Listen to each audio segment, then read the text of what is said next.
which is management of oncogene-erected lung cancer. So, I mean, my talk, if you see, Dr. Kamal has not given me lung cancer. He's given oncogene-erected. Dr. Govind Babu is going to speak about immunotherapy in lung cancer. So it's very important for us to differentiate what is oncogene-erected lung cancer, what is non-oncogene-erected lung cancer. And when I first read this talk, and I thought, let's just rename this talk as this is Amitabh Bachchan. I mean, everybody knows it. And a nice thing which came at Amitabh to Amit Ab Tak. So I mean, just by a simple spacing of that, it was done. And I've actually renamed my talk as Journey of Non-Small Cell Lung Cancer, Kal, Aaj aur Kal. Probably this is exactly what we were doing before. What are we doing today? And what we will do in some days from now. So I will start with a case capsule of a 55-year-old female, something which we see regularly in our OPD: no comorbids, no addictions, no cough, no breathlessness. X-ray was done, which showed a pleural effusion. CT chest was done, a right upper lobe mass with pleural effusion. Bone scan showed multiple bony mets, and the biopsy was suggestive of non-small cell lung cancer. So let's just go into the past. I mean, as I did in the earlier topic also, it's always good to start from the start. Let's start from the beginning about, let's see where we were before and where we are right now. And it's very important, never ever forget where we actually came from. So let's start from 1980s to early 2000s. That this was the graph that actually I also read up while I was getting my degree. And ECOG 1594 was a pivotal trial which says that you give anything in lung cancer, it doesn't change anything. Whether you give paclitaxel, gemcitabine, docetaxel, carbopacty, it doesn't change anything. And the treatment of non-small cell lung cancer in early 2000s was like a burger, which was a platinum, and a choice of the four cokes. So either you give gem, dosi, pacli, it doesn't make a difference as long as you get one of these four drugs. Non-small cell lung cancer was the easiest thing in the DM to pass, because there was no questions after this. What chemo will you give or not? That was the only two questions which was asked. So non-small cell lung cancer, one size actually fit most of the drugs in as a chemotherapy regimen. And this is what I actually wanted to show. Non-small cell lung cancer from 1980s till 2000 was like Michael Jackson. Michael Jackson was like this. He or she used to look like this when it was bad, when it was dangerous, the same way. And then it was in 2007 also, he looked the same actually. So nothing happened. So nothing happened to Michael Jackson, nothing happened to non-small cell lung cancer treatment actually. So the treatment of non-small cell lung cancer was a challenge and we need to improve. So this is what we were all having a discussion, by recognizing that even if you're getting the same degree free, not all non-small cell lung cancers are the same, and personalized medicine was basically the goal of the treatment. And then the things became to change, and they didn't only change because of Barack Obama, they changed in the field of lung cancer also. And this is what we are talking about now. So if we had the same mentality as we were talking about, our adenocarcinoma today is EGFR, today is ALK, today is ROS, today is PDGFR, HER2, things would not really have changed over there. Things change because we realize that adenocarcinoma has got 15 different drivers of lung cancer. The oncogenes which can cause adenocarcinoma, squamous cell is basically going to be totally different from there. So let's talk about the EGFR story, which is the most important story. Again, going back to my earlier lecture, and it's this EGFR thing. If you look at all the dates on this, they were detected only in 2004. Prior to 2004, there was no EGFR. In 2007, there was no ALK. 2014, there was no ROS, and lung cancer was like one kind of a disease. So the EGFR story, let's start from the beginning. It all basically started with a dream, and the dream was to have a magical oral pill with no side effects, and that is what everybody wanted. Let's have an oral drug so that patient cannot have any side effects, and patient can live a good quality and quantity of life. So this was the first trial, which was the NEGM trial. Tony Mock had presented, was a trial which had compared gefitinib or paclitaxel carboplatin in pulmonary adenocarcinoma. And so just look at this trial, which basically said that this trial had compared all comers and they randomized into gefitinib and paclitaxel carboplatin. And what this trial actually showed was that if you had a EGFR mutation which was positive, your oral medicine does wonders. However, if your EGFR mutation was negative, So your chemotherapy did much more better than this actually. Now this was the proof of the concept that you cannot give. So this is a slide which I will want to show to everyone. Even if you get the osimertinib free, you do not have a EGFR mutation, you're going to be on the yellow side, and then you will say the drug did not work, and you will blame the government officials. Maybe the drug was a fluke or something, but that's the way it is. It's not the government which was bad, not the drug which was bad. It was the biology of the disease which was different. Similarly, gefitinib, three more trials were conducted, and this led to gefitinib approval for treatment of advanced non-small cell lung cancer, which was EGFR mutation positive in 2009. Similarly, erlotinib was done. These are the stage one. I mean, I'll say the level one kind of a EGFR TKIs, and this also led to erlotinib approval in EGFR mutant non-small cell lung cancer. So very important to know. Initially, till around 2014, 2015, all the first-line EGFR TKIs had a PFS advantage over chemotherapy. However, there was no improvement in overall survival. So everybody used to give chemotherapy first. On progression, give gefitinib. Or if you give gefitinib first and then give chemotherapy, there was no improvement in OS. So it was good to start with, but it was not fantastic. So how do we get better? We get better by three options. First option is we can have a better TKIs. Second option is we can add chemotherapy to TKIs. The third option is we can add anti-angiogenic agent to TKIs. So three options. One, you can have better TKIs like second generation or third generation. You can add chemotherapy to TKIs like the NEJ and the TMH Indian study, or you can add the anti-angiogenic agents, which was the NEJ 26 and the Rebel study. So let's dissect the data over here. So let's look at the better TKI. So better TKI, the second generation. You compare dacometinib versus gefitinib. Again, a catch over here, and we should very importantly know is there were no CNS mets which were detected over here. In this trial, patients with CNS mets were excluded from the trial. And this was the Archer 1050 trial. And this was the data which was presented in 2019. And we got an OS of 34.1 months versus 27 months. Now, please remember this figure, 34.1 months OS is actually somewhere close to 3 years. Previously, if you look at the ECOG 1495 trial, we hardly had a 1 year OS of 1 year. We had only median OS was only 1 year. So from 1 year OS to now coming to 34 minutes of OS, that's a huge jump that we had actually taken. So dacometinib was the first drug to show an OS advantage over a first generation TKI. And this was an article which was published by Tony Morgan in 2018, which says that dacometinib was the first second generation TKIs to show significant improvement in OS over an existing TKI. So, and again, as we can see, so this is where I have put across over here. So if we compare, let's have the four things. So what do you look at when you decide a drug? You look at the PFS advantage, you look at the OS advantage, you look at toxicity, you look at the cost. So second generation, you had an increased PFS, you had an increased OS. The toxicity was manageable, but if you start the dose at a slightly lower 30 milligram, you can actually the dose reduction was manageable, and the cost was also reasonable. Now, when we are on the topic of TKIs, how can we not talk about osimertinib? And osimertinib, this was published in Barcelona 29, the FLORA overall trial comparison. The FLORA compared osimertinib to either gefitinib or erlotinib. So a third generation to a first generation. This did not compare osimertinib to second generation TKIs, which is usually the criticism of the trial. However, if we can see, the OS advantage was phenomenal, and overall survival of 38.6 months was seen with osimertinib. Now that was fantastic. I mean, that was we had for the first time we breached the 3-year OS survival mark in a NSCLC stage 4 EGFR mutant lung cancer.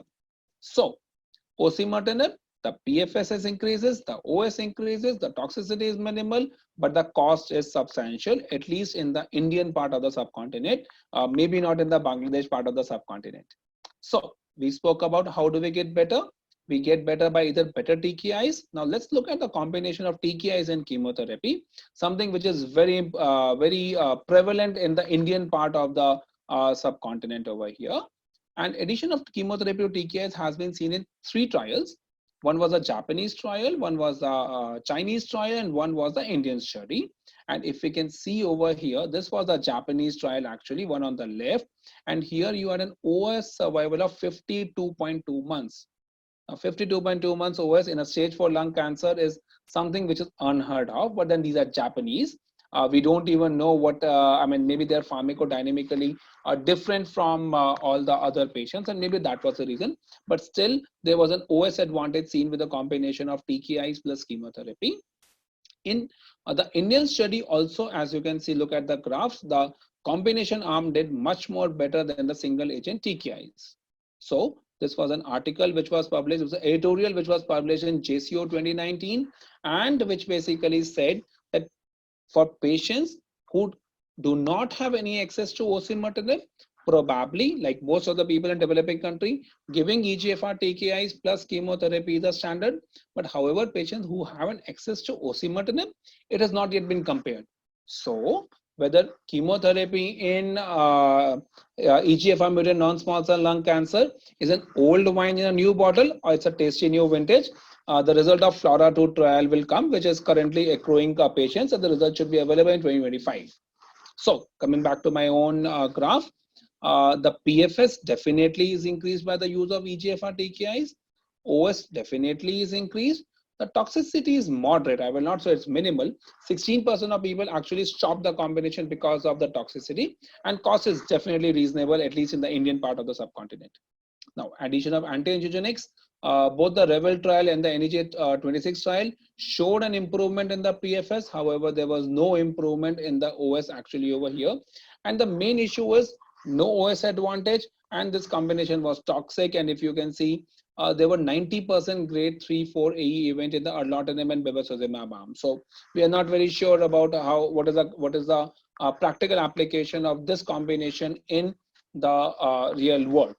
So again, that's my that's my last slide. So everything, first generation, third generation has increased PFS. Second generation, osimertinib and EGFR TKIs have got an OS advantage also. Toxicity is fantastic with osimertinib, but the cost is also substantial with osimertinib. And we should, so right now, we are, and this is again the OS benefit. This was a slide which was present 2020 ASCO. And now if you look at over here, we are looking at a median overall survival of somewhere around 35, 36, 37 months. In a Japanese population, maybe around 52 months, but that's a far development from where we have reached in oncogene non-directed lung cancer. So it's a problem of plenty. It's almost like saying, I can see Dr. Kamal actually licking his lips at all the nice desserts that has been shown over there. For a EGFR mutant non-small cell lung cancer, it's a spoiled for choice.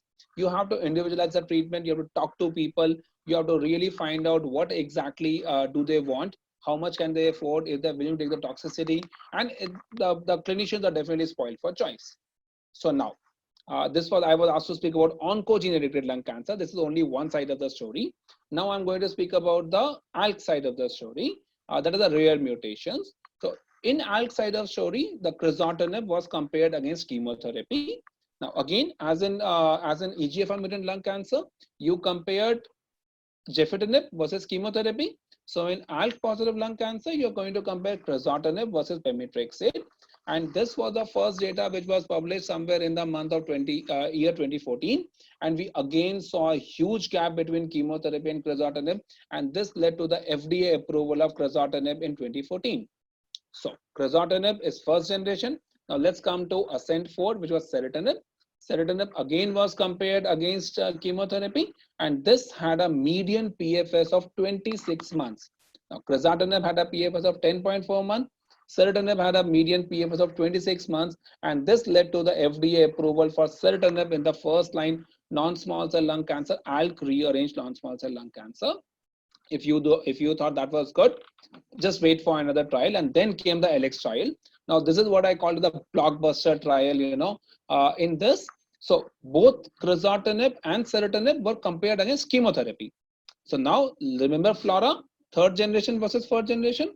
Now LX trial compared alectinib versus crizotinib, and here if we see, actually this was the data which was presented at 2018. Now, only the progression-free survival with alectinib is 34.8 months. Lung cancer, EGFR mutant non-small cell lung cancer, your OS is 36 months and we are fantastic. Here, your PFS is 34.8 months with alectinib, and that was a fantastic data which led to FDA approval for alectinib in first line non-small cell lung cancer. Now, this was something which was published at this year's ASCO, and here you see the median PFS with somebody who took crizotinib was 57.4 months, and the median OS had not even been reached in the alectinib arm. And this definitely, you know, I mean, as this guy is looking at as this thing, I mean, this is something which you all look up over, and this is a fantastic response, and this definitely deserves a for alectinib in ALK positive lung cancer. So we spoke about the EGFR, osimertinib, gefitinib, dacometinib, EGFR DK combination. We spoke about ALK, where you have crizotinib, ceritinib, alectinib as a first line treatment, but there are other things to come, and there are other things like crizotinib in ROS1 urinary lung cancer. If you remember my discussion, ROS, you have to basically look out by IHC, confirmed by fish, and if you get one fish, and look at the yellow thing over here, this was published in 2014. This thing, median PFS was 19.2 months. Remember my burger and the Coke story? The median OS was 1 year, and now with a simple drug you're getting a median PFS of 19.2 months, which was actually fantastic. And you can look over here, everybody was at the median duration of PFS was 19.2 months, which was fantastic. So we spoke about RAS. We also now come to the other rare mutations like dabrafenib and trametinib. I just saw a patient whom I had given dabrafenib, trametinib. Again, if you look over here, I'll not show you this. Median PFS, if you give dabrafenib and trametinib in BRAF V600D mutation NSCLC, is 10.9 months, and that was also fantastic. So this is one of my patients who was diagnosed with NSCLC BRAF mutant, and this is the site of the disease that she has.